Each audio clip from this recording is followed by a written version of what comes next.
Veg haleem. ఒక బాండీలో బాదం, మిరియాలు, అనాస పువ్వు, లవంగాలు, యాలకులు, దాల్చిన చెక్క, జీడిపప్పు, నువ్వులు, సోయా కీమా, ఓట్స్ వేసి వేయించుకోవాలి. ఇప్పుడు అందులో వేయించిన ఉల్లిపాయల ముక్కలు వేసి మిక్సీలో పొడి చేసుకుంటే చాలా బాగుంటుంది. ఇప్పుడు ఒక గిన్నెలో నూనె, జీలకర్ర, షాజీరా, పచ్చిమిర్చి పేస్ట్, ఉల్లిపాయలు, అల్లం వెల్లుల్లి పేస్ట్, పుదీనా, కొత్తిమీర వేసి వేయించి అందులో గులాబీ రేకులు కూడా వేస్తే సువాసన వస్తుంది. దాని తర్వాత పెరుగు, నీళ్లు, ఉడికించిన గోధుమ రవ్వ, ఉడికించిన పప్పు మిశ్రమం మొత్తం ఇందులో వేసి మసాలా పొడి కూడా వేసి బాగా కలిపి ఉడికించుకోవాలి. ఇప్పుడు అందులో ఉప్పు, పాలు, నెయ్యి వేసి కలుపుకుంటే వెజ్ హలీం రెడీ.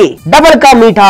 ఒక గిన్నెలో నీళ్లు పోసి పంచదార వేసి పాకం చేసుకోవాలి. ఈ లోప యాలకులు, జాపత్రి కలిపి పొడి చేసుకొని పాకంలో వేయాలి. అందులో కుంకుమ పువ్వు కూడా వేసి కలుపుకోవాలి. ఇప్పుడు ఒక బాండీలో నూనె పోసి ఒక జాలీలో జీడిపప్పు, సారపప్పు, కిస్మిస్ వేసి వేయించుకోవాలి. దీన్ని పక్కన పెట్టుకొని ఒక గిన్నెలో వేయించిన బ్రెడ్ ముక్కలు, పాలు, చివరిగా అందులో కోవా, కలిపిన పాకం, నెయ్యి, వేయించిన బాదం పప్పు వేసి కాసేపు ఉడిగించుకొని కలుపుకుంటే డబల్ కా మీఠా రెడీ.